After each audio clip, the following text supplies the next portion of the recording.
And I hope that I can impart some sort of a slightly new, novel, if not completely new, ideas about programming and programming in general, and programming languages in general.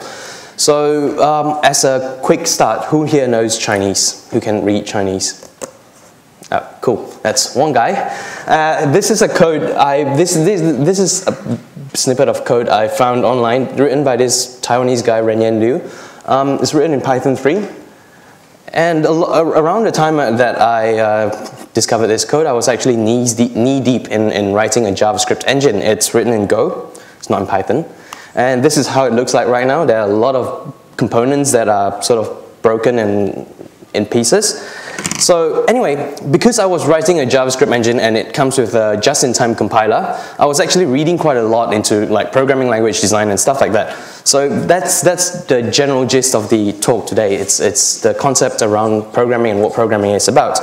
So the first question I'd like to ask is, why is programming called programming? Some of you may already have the answers, but let's let it stew for a bit and let's look at a bunch of numbers. Can anyone tell me why this bunch of numbers is significant? Or if you see any patterns in these numbers?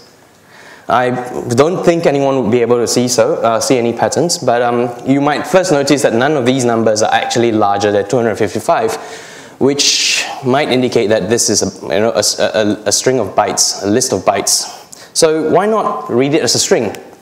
And this is what happens if you read the numbers as a string, as a array of characters. It outputs gibberish and absolute nonsense, right? And as I said earlier, this is a byte. Each of these numbers are a byte. So why not look at them in a hexadecimal representation, which is this. So by now, if any of you do a lot of binary hacking, using hex editors and stuff like that, you might notice some patterns already starting to emerge, like OX55, OX48, OX5D, and the n-bit OXC3. You might see those quite often.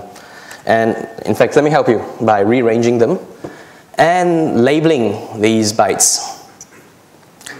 It's actually binary for a piece of assembly that I wrote that I wanted to give in Brisbane's PyCon on writing a JIT in Python. So this is what it actually is. OX55 is the instruction to push push a quad word into of the base pointer into the stack. So this is one of the first things that I had to internalize when I was writing a JavaScript engine. That was, everything is bytes. Right? Everything is literally a byte. And this sounds strange coming from the fact that we use bytes to describe everything. We describe things in kilobytes, we describe things in gigabytes. But really everything down to the processor level is in bytes. And it was one of the things that I had to internalize when I was writing this.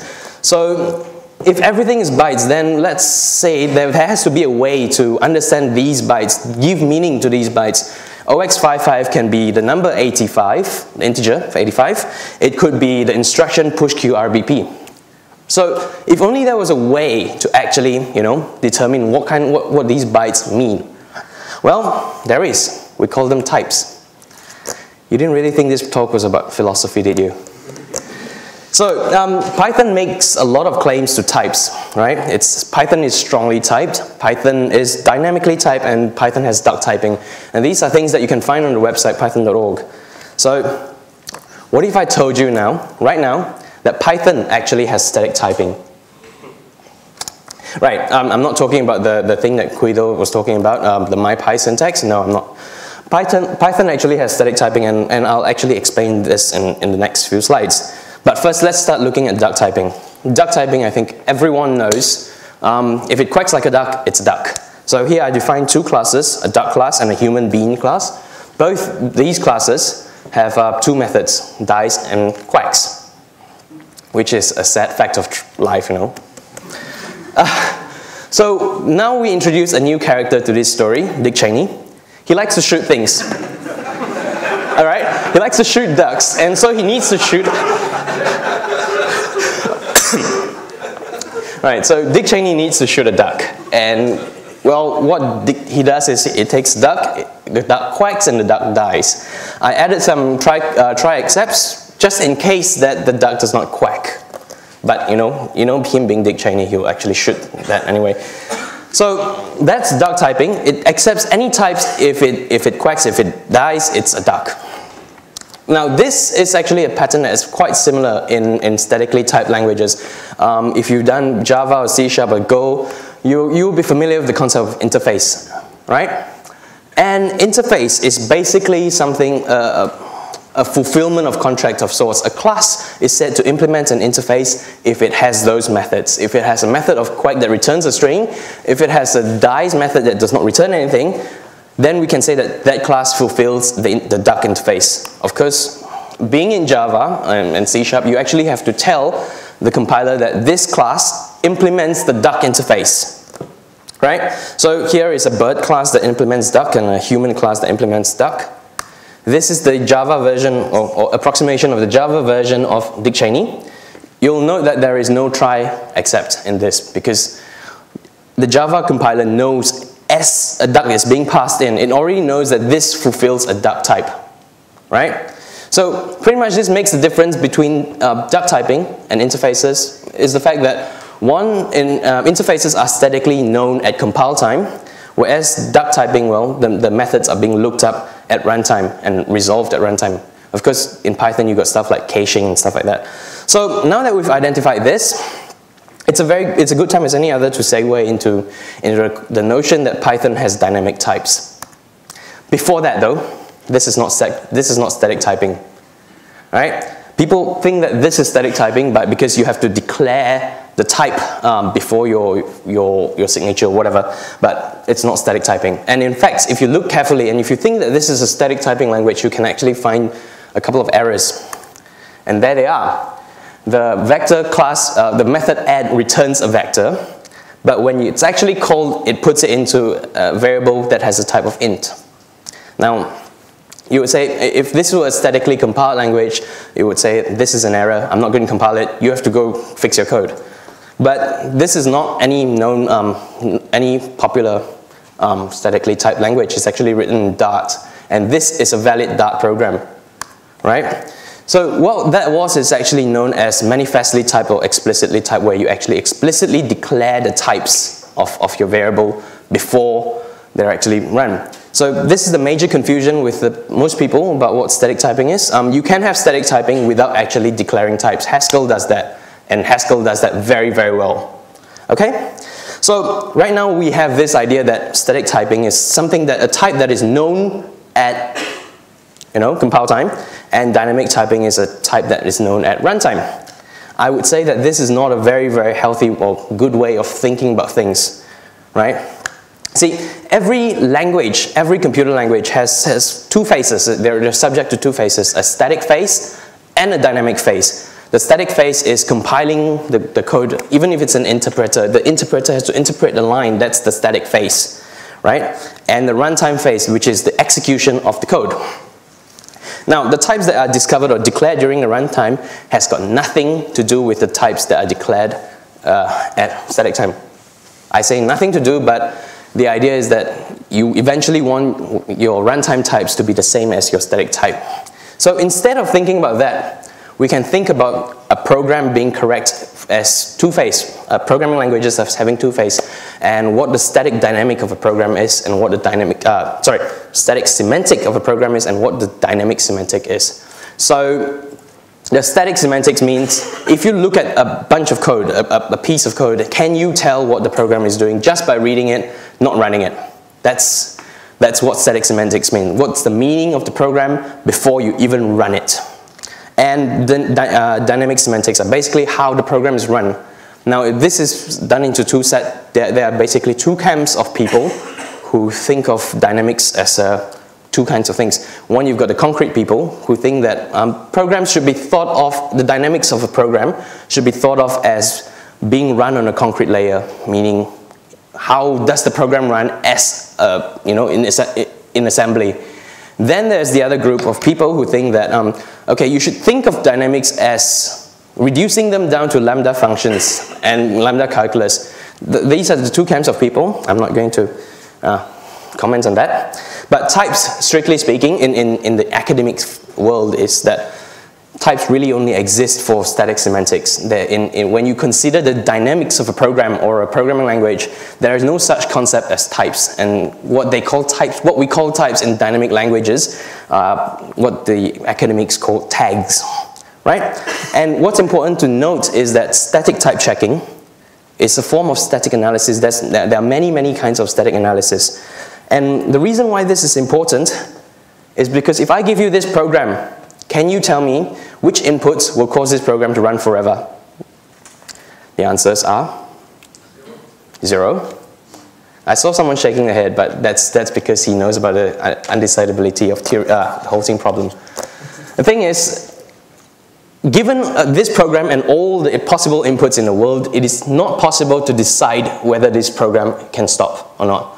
And this is where static typing is actually quite helpful, because by restricting x to just an integer or float or a numeric kind, you can say that, okay, now I can figure out what kind of inputs can cause this program to fail, right? If I pass x as a string, if I pass a string into this function, it will still fail.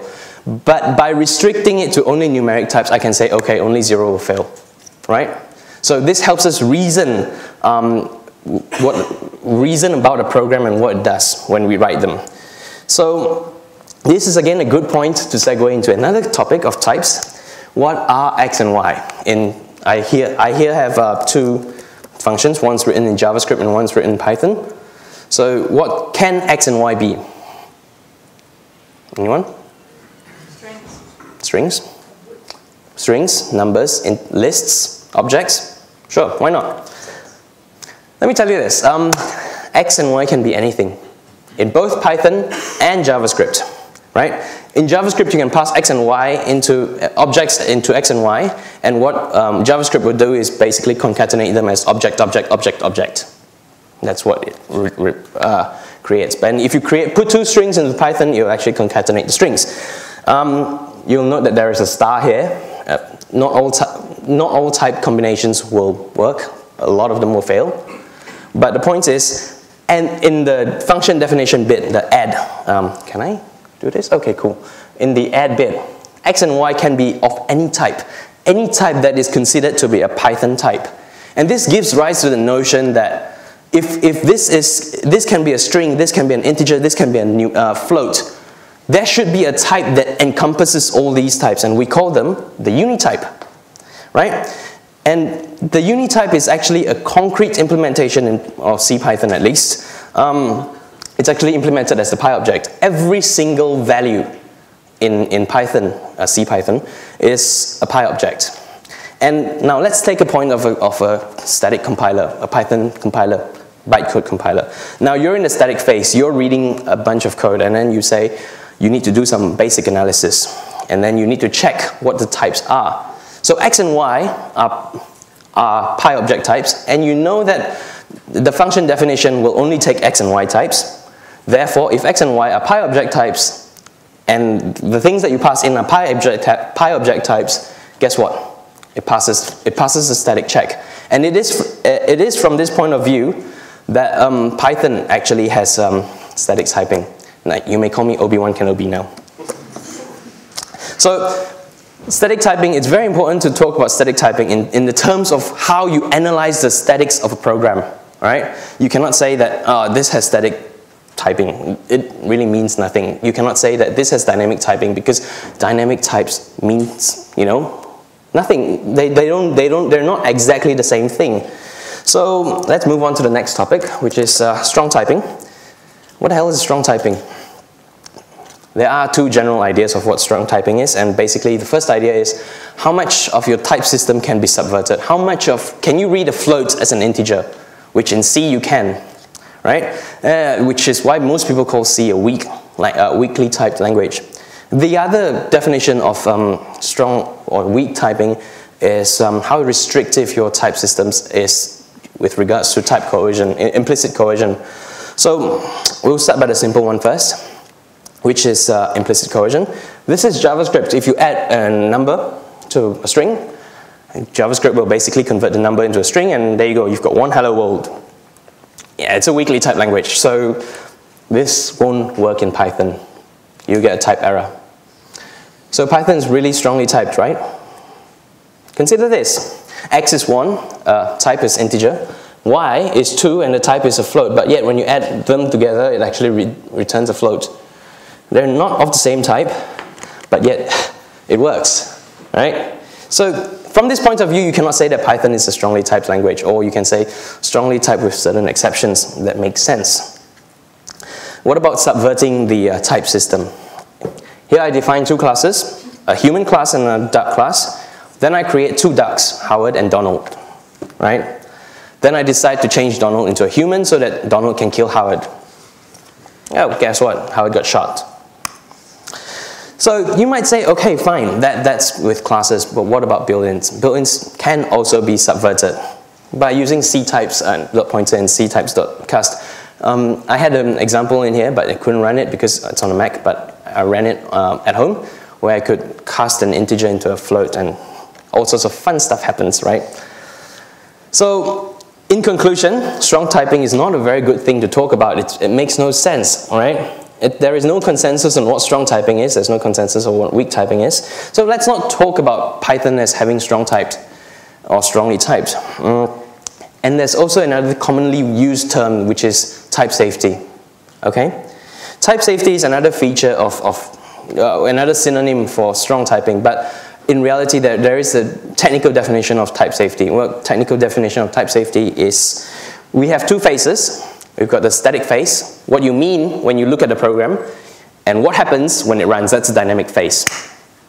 Type safety means that your dynamic phase does the thing that it intends in the static phase, right? And that's the general overarching concept of what type safety is. So it's also very context sensitive, right? Because if you have a static type like Python static type where everything is a PyObject, it is, when you compare it to your dynamic runtime, then it makes sense because everything during runtime is also a PyObject. So Python, by that very, very definition, is type safe. Of course, that's not very useful in terms of talking about the types of data that we deal in. Okay, so the reason why I'm interested in this is because type systems help programmers. A type system, this is a very good quote I read from Ben Pierce's Types in Programming Language. If anyone's interested, you should buy the book. A type system is a tractable syntactic method for providing the absence of certain program behaviors. I spent about 1 hour last Friday, or Thursday actually, trying to hunt down a bug where I was trying to do a square root of a negative number. If I had a type that prevented negative numbers, I could have prevented this from the beginning. And most importantly, types form a user experience. Types are the labels for the underlying mass of data. Instead of saying a sequential listing of bytes of arbitrary length, we call them an array. Instead of saying that, but you read the bytes as a character, we call them strings. Which brings me to the next bit of my internalizations, which is names. Right, names. Names are very interesting things. So names are used, my name is Xuanyi. You can call me Ben, Kenobi. But let's return to the Chinese bit of Python, which is what I started with. This is the Chinese bit. I'm going to help you out by translating it into English. Funny story this, it was written in traditional Chinese and I couldn't read traditional Chinese. So I had to Google translate it into a simplified Chinese, and then I realized that I've not actually used language in about 20 years. So I had to Google translate this as well. Yeah. But okay, what I'm trying to say is that this tower is the same as these three characters. We might say display turtle, it's a very long string, but it's the same as these two characters. And this again points to my next internalization, which is the fact that programmers are just symbol pushers. We push symbols around. We deal in symbolic systems as programmers, right? And naming things is one of the fundamental things that we do. So much so that this guy Phil Carlton actually came up with the joke that there are really only two hard things in computer science: naming things, cache invalidation, and off by one errors. So let's have an example of what a symbolic system is. These are all symbols, push is a symbol representing an instruction. RBP is the base pointer, which represents the contents of the register that's in the base pointer. So when you push RBP, you're not actually pushing the register itself, you're pushing the contents of the register and the base pointer onto the stack. In Python, foo 1, 2, 3, 4, that's every single bit of this foo 1, 2, 3, 4. They're all names. Even the number 1, you would think the number 1 is a literal, but it's not. You can do ID1 and find out the address of the underlying byte that represents the number 1. The number 1 you see here is actually a name for the bytes that underlies it, right?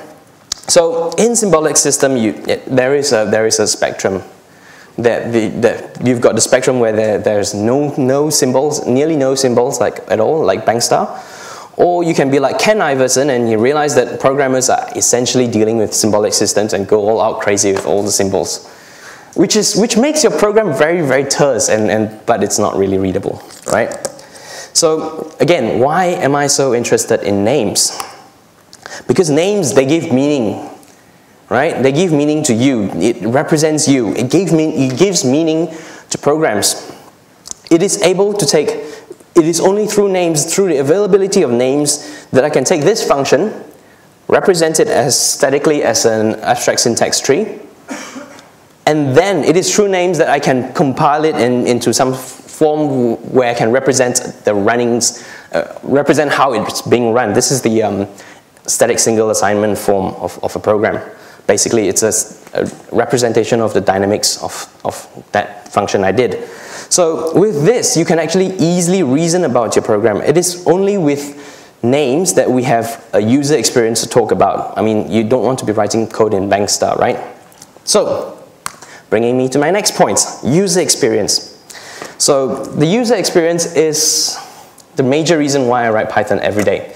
You know, I work with multiple languages, but I still come back to Python day after day because Python has really, really fantastic UX. Okay, so let's consider the user experience of a programming language. We consider whether a programming language is easy to use. Would you rather program in that? I wouldn't. And Python is undoubtedly very easy to use.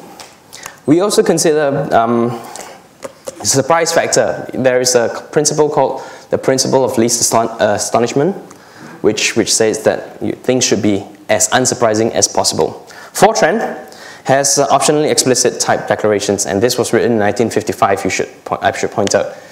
But it has some nasty surprises. I mean, if you start your variable names with IJKLM, it will automatically treat your variable as an integer. This is crazy, right? But in 1955, this made sense. Not now. You should be able to design a language that should withstand the time, I guess. So the next thing that we should consider is feedback. I pointed out that types are a form of user experience. So wouldn't it be nice if you have a programming language or a system that tells you where your program can go wrong before you even ran it? I was working on a 1 million line processing thingy where the program was actually processing 1 million lines, and about 900,000 lines in, it threw a Unicode error. I had not actually written any handler for a Unicode error, so I had to, add it in, restart the whole thing. That's kind of painful. It would be very nice if, a type system out there that is able to tell me, hey, you're going to run into a Unicode error if you don't handle it. Okay? The next thing, and this is going towards the end, is that cognitive load. How much of the programming language is in your mind versus how much of the program that you're writing is in your mind? I wrote a book called Underhanded JavaScript, How to Write Asshole Code in JavaScript. And then I decided to do something similar for Python, but it turns out that it's actually very, very difficult to write bad code for Python, because Python is actually, there are no surprises for you, other than it, in initializing of variables and functions. But let's go on. Development cycle. How fast can you create a program from scratch? And if you were given a big program, how quickly can you reason about the program? So these are the considerations that a programming language must have, user experience considerations. And let's see how Python fares. Python is fantastic for ease of use. It has very, very few surprises. The feedback could do some work. I mean, exceptions are one thing. I would prefer it to be before I even ran it. Python has very low cognitive load. You don't actually need to think a lot. It's pseudocode that runs. That's what I tell people. And well, I've been given a big Python program that has Java-style classes, you know, all sorts of subclass of this, subclass of that. It was a headache to look through. So development cycles, but yeah. So let's go back to the first question. Why is programming called programming? Well, programming is called programming because a program is literally a sequence of events, and we're actually scheduling a sequence of instructions to the computer. That was a bit of a red herring, actually. Everyone should know this. So we can sit in our couches, or desks, and write programs and create dreams out of our hands alone, fingers alone. We have superpowers. Programmers have superpowers. And it is through names and types that gives us the ability to reason about a program that we're writing, about the creation of something out of nothing. It is names that give meaning to what the program does. It is types that help us reason about it. And to justify this as a philosophy talk, let me just give you some Dr. Oz or Oprah kind of woo. So I had a friend who came up, had a chat with me, right? So he said, what's the meaning of life? What's the point of life? We're born, we grow up, we procreate, we get sick, we die.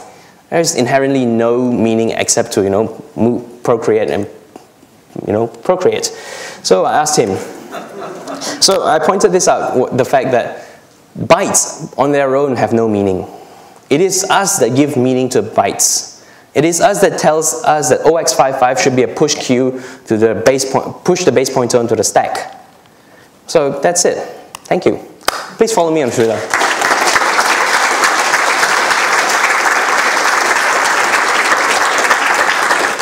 Thank you very much for the presentation. And unfortunately, we are out of time now. Sorry. Because we started a little late. So in order for you to have plenty of time to move between rooms, we are not taking questions right now, but you can definitely find him later and talk during afternoon tea or tomorrow. Thank you.